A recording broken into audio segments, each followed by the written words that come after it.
bahay niyo. Actually, ito yung nakita ko. Ito yung nang lumapit yung soul sa akin kagabi. Nasa bahay kami, nagkakwentuhan kami nila Mark of the Sade. Bigla may naramdaman ako. Sabi kasi nila, magpapabless sila ng bahay. So sige, sabi ko maya biglang pinakita na sa akin may soul na lalaki who died dito sa place na ito. So may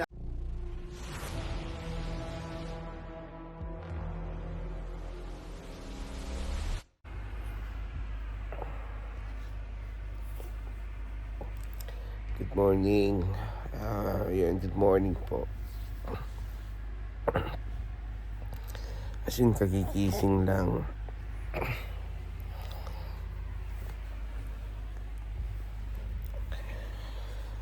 Kasi, kagabi itong tropa namin, nagsabi magpapabless ng bahay. And then, sabi ko, pagkagising ko, ito documents ko. Pagkasabi kasi nila, kagabi, may wonders na nangyari. And, abangan niyo po. Kaya sabi ko, ito documents ko. Kasi, may actual kasi na manifestation. Hindi ko kilala yung tao. Tapos, yun na lang, biglang may nangyari. Mamaya paliwanag ko po. Balikan ko po kayo. Basta't maganda tong content na ito. Maganda tong storyang ito. Pero hindi ko na siya babanggitin yung mga particular na involved na tao. Naramdaman ko na lang siya kagabi dahil nahingi siya ng tulong dahil hindi siya natatahimik. And sabi ko sa kaibigan ko kay Mark, siguro Mark, ginagamit ka. Kasi basta mamaya abangan niyo po yung full details yung buong storya po nito. Balikan ko po kayo and ayusin ko yung sarili ko, then puntahan ko po yung bahay nila Mark and Kikay and see you po para yung full details ng storya maintindihan niyo po. It's just all about the soul asking for the help. Yun ang storya na itong content na ito. So see you later. Bye-bye. Ayan guys, paalis na kami. Ito na, kinuha ko ng susi at saka ito. Bigla ko lang naalala kagabi yung nasabi ko na parang poste at saka yung eskinita dun sa bahay sa Bilya. So titignan rin natin yun kung nandun din pati yung kotse. So ito, palabas na kami. Ito na kami ng car, pabiyahe na kami. Paalis na ng bahay. Ayun. So see you guys. Eto, so, mainit, medyo mainit talaga yung lugar namin. Ayun, tignan natin yung maaabutan natin doon kung yung mga nabanggit ko kagabi. Ite-testify naman nila yun, nila Kikay, yung mga nabanggit ko kagabi. At ngayong araw, hindi pa nga nila alam na naka-video ako pagpunta doon. So, ayun, ayan. Basta labas na tayo. Init.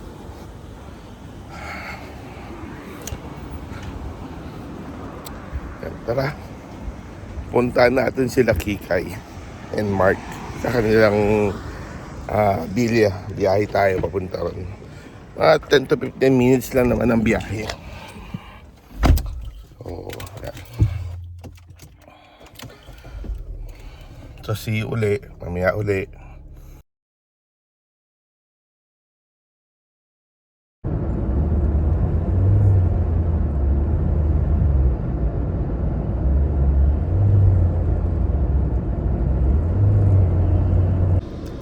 Yan. Hello guys. Nandito na kami. Kaya Mark. Ayan, nandito na kami. Check natin. Lalabas daw sila eh. Sunduin daw nila kami. Ayan. Dito kami. Sasakyan ni Chris. Ayan. Hintayin ko lang sila lumabas kung saan Di pa kami makapag-park kasi ang daming ano eh. Saan? Pag ano? Park tayo dito. Yung si boss oh. Hindi naman magagalit. Ano? Tirahan nyo ng isa, ma'am. Matraskat pa daw doon. Tirahan nyo ng isa. Ito naman sagat mo ron.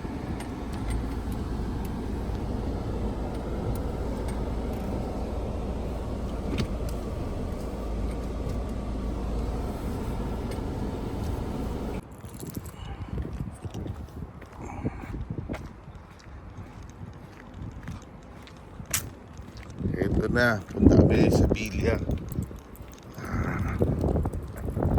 Pasok tayo rito. Pasok tayo dito. Ayun na nga yung tore oh. Yung dalawang bungad na poste. Ayun, ang dami pa ng poste oh. Ito yung poste ngayon. Eh, yung poste Ay, sinasabi andito ko pala gabi yun. oh. Yeah, tinan mo. Ito yung sasakyan daw. Ito si Mark nga pala, tropa namin. Ayun. Yung sasakyan Ayun mo. yung sasakyan ng tao. Yung lumapit na soul sa akin na kulay gray na Honda. Ayun pala. Ayun, mamaya natin. So pasok muna kami Tapos sa yung may sabi mo, poste. malaking poste oh. Yung dalawang poste Ayun, malaki. Ta may baitang hagdanan. Papasok. Nandyan yung soul nung nakita ko kahapon. Ito yung kwarto niya. So, dyan siya talaga. Kasi ito yung kwarto niya. Ay grabe guys. Una, ito yung iskinitan sinasabi ko papuntang likuran. First time ko po makarating dito guys. First time ko makarating dito. Ano sila yung ano? Hello guys, good day. Ngayon, nandito kami sa bahay ni Mark. Tapos lang namin mag-cleansing. Ito, nilinis namin yung spiritual si Paige, yan, si Mark, si Chris, ang aking may bahay. And then yung may bahay ni Pitts, ayun, nasa labas, si Kikay. Ayan, magbibideo lang po kami. Paglabas namin ng bahay, natapos na namin, nag-insenso kami. Ayun, na-bless naman, ng good things may pumasok na balahibo ng may pedo na bumaksak, in short. Ayan, may pumasok. So lalabas kami para makita namin at punta namin yung sasakyan ng soul na lumapit. Mainit Ayan po. lang. Oh, beto yung May mga ano ka? Ay, sombrero. Ano? gusto mo yung continue or labas tayo? Saan tayo diretso? Diyan, Naman saan tayo ano? sana. Diretso na tayo mamaya eh. Ikaw na magbibigay. Ako na. Ito dito mo lang to. Tsaka nagawa ko pa ng mo. Yun yan.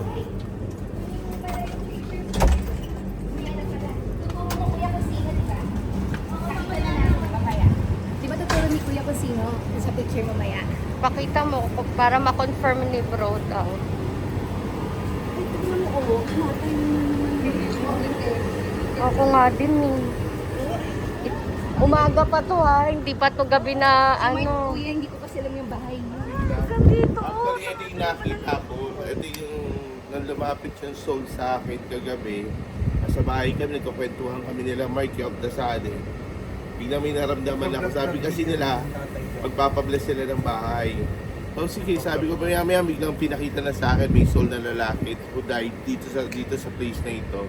So may nakita mga poste, sabi ko mga tore, ito pala yun. Ayan pala yung mga poste. Yun mas malaki. Ito. Kasi dito siya naglakad. Nung dinala niya ako rito, didilig ba ako? Nung dinala niya ako rito, naglakad yung soul papunta rito. Yung dalawang poste na ito nakita ko. Yung malaking poste na ito. Yan. Tapos paakyat ka ako sa hagdanan. May baitang. Tapos diretso yung daanan. Ayan, Ito. 3 pinto yan. Kung ano yung sinabi kong description gabi, saktong-sakto talaga. Tapos sabi ko may tatlong kwarto, tatlong room. Meron dito, bilangin na. So isa.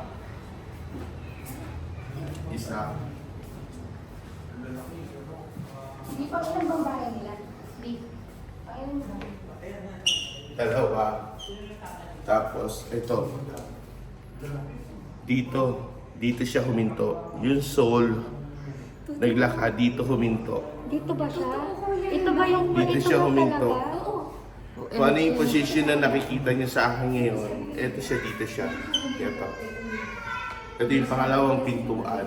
Hindi pa siya, Then- hindi pa namin kilala kung sino po yung nakatira dito. Pero yung soul na lumapit kay bro, ito po yung tinuturo niya. Ito magpapatunay na ito yung... Tapos Iya ito, ba? Kapitbahay. ito yung pangatlong pintuan. Pangatlong room. Yan, tatlo yan. Ito yung pangatlong room. Ito pangatlong room. Tapos ibang lahi yata dito. Sa una. Ito, Ang galing. sinabi dito, ibang lahi ito. Unang pasok dito. Ibang lahi yan nakatira dito. So, kamusta po yung mga dinescribe kong Mark? Ano? Mga sakto-sakto yung dinescribe ni Kuya kagabi. O kagabi Tsaka kasi ngayon- pumasok, 'di ba? Tapos ito yung nakikita ni bro kagabi na pinuntahan natin For ngayon. the record po, first time ko pong nakarating dito. Oo, sabi mo, Oo, naligaw pa nga. yung bahay. Naligaw pa nga. Naligaw pa Ang si tagal pa nga Kuya. nakarating dito eh. Tapos may sasakyan dito, kulay gray na Honda. Hindi rin alam ni Kuya. Hindi ko rin Oo. alam yon pero binanggit ko rin kagabi. Yun lang. Nahingi ng tulong kasi yung soul. So, nothing much, just a message siguro from him. Kasi ang salita niya is, Nandiyan ba yung car? ang salita niya kasi hindi pa ako nakakatawid.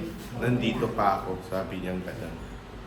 So guys, putulin namin yung video. Nakabalitan. Punta namin yung coaching gray na Honda. Baka nandiyan pa kayo yan. Eh, mga Katolik. So guys, pasyalan naman natin yung Honda nung soul na describe ko na kulay gray. Ayan, nandun si Mark Cape. O, puntahan ko. Tignan ko pag hinawaan ko kung ano pa yung makikita ko. Kasi syempre may iba-ibang mark na to. May iba-iba na yung nakahawak dito. Pero yung pinaka-originally kasi nandun pa rin ang attachment ng soul. So Hindi puntahan ko talaga siya alam ni dun. Kuya yung bahay. Ito yung post kasi gabi, di ba? Diniscribe niya. Labas tayo, bro. Ayun na, naglap. Ayun na, ayun na. Teka lang, titingnan muna ni bro yung car. Paliwanag mo muna yung spray mo. Hindi yung car ng soul. Tinuro to kanina sa akin nung dumating ako. Okay.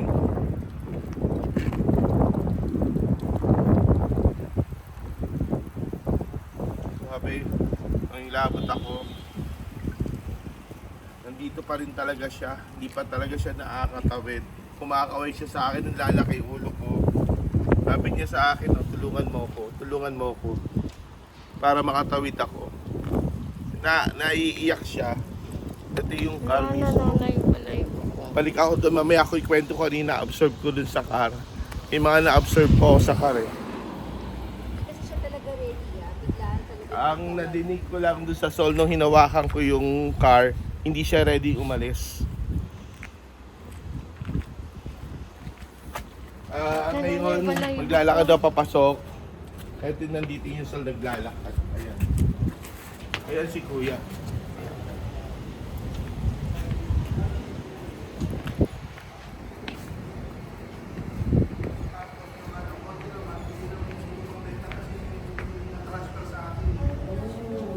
Magandang umaga po, Kuya.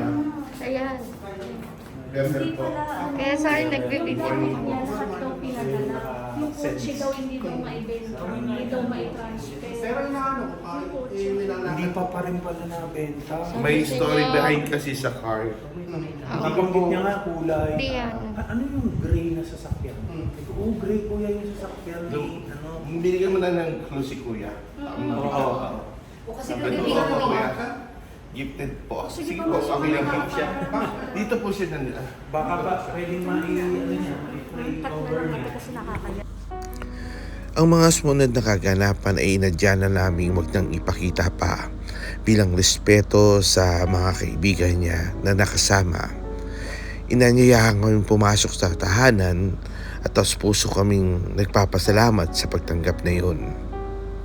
Ganun pa man, aking pagpapatuloy ang kaganapan sa loob ng tahanan na yun. Mga kwentuhan, ang mga bulong ng kaluluwa sa akin. Lahat kami napaisip, sabay-sabay kaming nagkakatinginan tuwing may mga nababanggit ako na mga bagay-bagay na tumutugma talaga simula pa nung isang gabi bago kami sumadya sa tahanan na ito. Unang-una, yung patungkol sa may sasakyan na pag-alaman na namin ng tunay dahilan kung bakit hanggang ngayon di siya natatahimik. At ang rason na yun ay isang mahalagang bagay na rin na masasabi namin at aming nauunawaan. May mga kanya-kanyang bagay na buod tanging sila lamang ang nakakaalam. Buod tanging sila lamang ang may karapatan mag-adya o magpasya sa lahat ng bagay na yun. Yung patungkol din sa cabinet ay akin din nakita sa loob ng silid. Pagpasok pa lang, inulit niya uli. Pati yung mesang kanyang pinagpapatungan o ginagamitan ng computer kung saan siyang nananalagi o tumatambay tuwing may ginagawa sa computer. Pati yung hati o division ng kwarto ay akin din binanggit. At ang aking nakausap ay gulat na gulat at para bang una ay takang-taka siya at maaring ano ba to? Ako ba'y maniniwala sa kaganapan na ito o napapatanong siya sa kanyang sarili pero makikita mo sa kanyang mukha ang pagtataka at yung pagdududa. Ang lahat bang ito ay totoo? Unti-unti ko na-build sa kausap ko yung mga ibinili niya sa akin. Yung sa cabinet, yung mesa, yung pagkakahati ng kwarto at kung ano-ano pa na bukod tanging sila lamang ang nakakaalam. Mga tanong na nung una, totoo ba ito? Ngunit ang mga kasagutan ay siya na lang din ang bumulaga sa amin. At yun ay aking iniiwanan na lang sa silid na yun bilang respeto sa lahat ng kanyang nakasama. Ano pa man ang kaganapan sa kwento ng ito ay patungkol sa kaluluwa na hingi ng tulong para magkaroon ng kasagutan ang kanyang mga pag-aalala. Sana wag natin kaligtaan ang mga kaluluwa o mga mahal natin sa buhay. Sa kabilang mundo, patuloy sila naghahanap ng mga kasagutan, naghahangad ng kapayapaan at the same time. Mahirap paniwalaan, mahirap mag-isip patungkol sa mga bagay nito. Kung totoo ba to o sadyang katang isip lamang. Pero sa may mga angking kakayanan at sa mga tao nakasaksi, nakaranas, wala nang ibang dahilan pa o paliwanag ang dapat pang ibigay. Tanging isa lamang ang aking natutunan sa kwentuhan na ito. Ang lahat ng pangyayari sa mundo, bukod tanging Diyos lamang nakakaalam. Siya lamang ang tanging may mga kanya-kanyang paraan na siya lamang din ang nakakasagot. Panalangin ang aking hinihiling para sa kaluluwa, para sa kanyang kapayapaan. Ang mga susunod ng kwento ay duduktungan pa ng ating kaibigan. Ayan si Michael, guys, ikakwento ni Mike yung umpisang pagbukas ng pinto nung pinuntahan namin. Pagbukas ko, sumalubong yung kasama nga ni Norman sa bahay. Tapos sabi ko, kaya paano ko ba sasabihin sa'yo? Sabi ko kasi may tropa kasi kami na faith healer. Sabi niya, oo, naniniwala naman ako. Sabi niya, sabi ko, anong meron doon sa kotse? Kasi may binabanggit kasi. Kagabi pa yun eh. Kotse tsaka cabinet. Sabi niya, oo, kasi yung kotse, actually hindi ko pa nababayaran. Gumanon siya. Which is yung... yung pala yung nilalapit Kasi na may soul. problema pa sa Oo. May issue pa Which pala is sa... yun yung related siya kagabi nung sinabi mo na yun nga na may soul nga na na kung sino yung namatay. Yun. Kinatok yung pala namin. yun. Nandito Pinuntahan namin. si Kuya Ber kasi nagpa-bless kami sa bahay namin. Tapos Anong facial dinaanan expression na rin niya? namin Gulat na yung gulat ba? Hindi, Oo, seryoso hindi, siya. parang seryoso siya, tapos parang nakakunot Nakikinig yung lang noo siya, niya. oo, Medyo nakikinig doubtful siya. ka. Naguguluhan siya. Sabi ko, Kuya, Naguguluhan.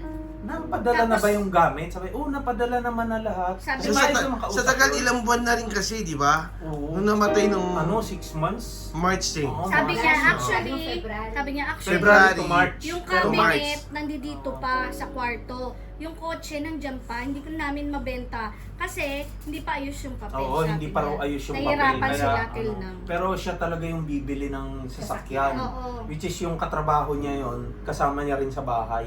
Matagal niyang kasama sa Pero lahat bahay. daw ng gamit na ipadala na Di- nila. di Yung ba no- cabinet, hindi naman pala kay Norman. No, Pero siya un- yung gumagamit. Kaya Pero malamang, Pero pares yun nga kasi. kung may sinasabi nga sa cabinet. Kasi, Kasi yung cabinet pala, yung pala yung Connected. nagiging way ng Way portal niya, na oo. connected ng soul, doon lumalabas. yun. Eh meron pa ako isang nakita pero hindi ko na binanggit kasi ayoko naman mag-alala yung kasama sa bahay kasi yung hypertensive, diabetes. Ang binili na lang din ng kamag-anakan na naanaya sa intsahin na soul, ingatan yung sarili. Pati yung... Tapos diabetic yun, tapos Di. nakita mo puro... Tapos yung Pagpasok pangalan, ng di ba, kwarto. nung anak? Pagpasok ng kwarto, sinasabi ni Kuya, may upuan, mesa. May mesa... Pero hindi pa mesa ba nakapasa sa- si Kuya. Hindi, nandun na sa loob. Asan yung... May mesa ba si ano? Wow, ito yun. May mesa bang maliit? Ito yun, tapos yung upuan. Meron. Kasi iba na po yung yung itsura eh. Nag-iba na kasi. Iba na yung pero itsura sabi eh. ni Kuya, Dati pagpasok, DP. di ba may division dito dati? Oo. Oh, bago lang to eh. Pinatanggal ko na. Sabi may division. Oo, sakto talaga. Tapos yung sinasabi ko, dito dumudungaw yung soul eh. Sabi ko Mostly dito. kasi, di ba? Doon pala nakapwesto yung computer nung namatay. Doon sa may bintana. Yun yung pinunasan ni Kuya na ng asin. Yung Pinunasa ko yung kung saan mesa ng asin. nagtitable si Kasi yun. Kaya mami, Attached kasi. Architect siya. Pag di naman Yung maliit na yun yung Diba? engineer. Ah. Pati yung isa, Tapos ano na siya, engineer naman siya inaayos, sa tatry office, best, pero yung AQC. Maghanap na siya ng Yun yung bibili. peace of mind niya, nung ano niya. Open ngayon Kasi yun pa yung malupit. Sinasabi ni Kuya kagabi na sino yung Cavite. So ngayon, hindi ko naman siya talaga kilala yung background niya. Tinanong ko ngayon. Sabi ko, saan ba nakatira yung ano? Sabi nung kasama niya sa bahay, Cavite. Yung best friend niya pala, yung kantokayo niya, Norman. din. Kagabi ko tinanong, nag-message ako, sabi ko, taga saan ba si Norman? So hindi naman nag-reply. Kanina pagising ko, nakita ko, sabi niya, Cavite, Lancaster, which is yun sinabi ni Kuya kagabi, Cavite. Yun yung matindi. Tapos kinonfirm kanina ng ng dalawa. saktong soul na talagang Oo. kumakatok din kay Kuya. Oo, yun yung Actually, in overall po, in overall, na-resolve yung case eh. Na-resolve yung case talaga. Kasi kung hindi, continuous yun eh. Pero hoping na ma-meet ko pa yung asawa. Sa kwentuhan na yun, may isa pang naganap na pangyayari na ikinagulat ng grupo. Dahil sa unang pagkakataon, sa larawan naman ay kanilang ipinakita sa akin at tinanong kung sino ron ang kaluluwa. Inampot sa akin ni Kikay at ni Faith ang cellphone. Laman ang larawan ng 3 lalaki. Sabi ko sa kanila, isang challenge to somehow, pero tinatanggap ko. Tinignan ko yung larawan ng 3 lalaki. Sinabi ko sa kanila, medyo malakas ang enerhiya ng kaluluwa na para bang buhay na buhay. Pero sa bandang huli, pilit akong ibinabalik sa isang larawan ng lalaki na may tattoo sa kanyang braso. At yung tatong yun ang nagbigay sa akin ng enerhiya na yung taong yun ay wala na. Isang palatandaan na hindi ko rin inaral o kusa na lang dumating ang gantong kakayanan sa akin. At nung tinuro ko to, itong lalaking ito, napasigaw ang lahat ng biglaang sinabi kong eto siya yung nakita ko. Yung reaction ay talaga namang hindi kayang ipaliwanag ng bawat isa dahil tugma na naman at tama na naman na siya yung nanghingi ng tulong. Ano pa man ang storya patungkol sa kaluluwang nahingi ng tulong, laging tatandaan ang mga mahal natin sa kabilang buhay o yung mga kaluluwang nagpaparamdam. Panalangin lamang ang kanilang hinihiling, kaya wag natin ipagdamot ang panalangin na yun na siya magbibigay ng liwanag sa kadilimang kung nasaan man sila. Kasabay nun ang paglaya at kapayapaan na kanilang matatamo sa panalangin na inyong ibibigay o ibubuhos sa mga oras na yun ay walang hanggang kapayapaan at kaliwanagan ang kanilang matatanggap sa kabilang mundo. Ito muli si Robert. Taos po sa nagpapasalamat sa inyong lahat. God bless everyone.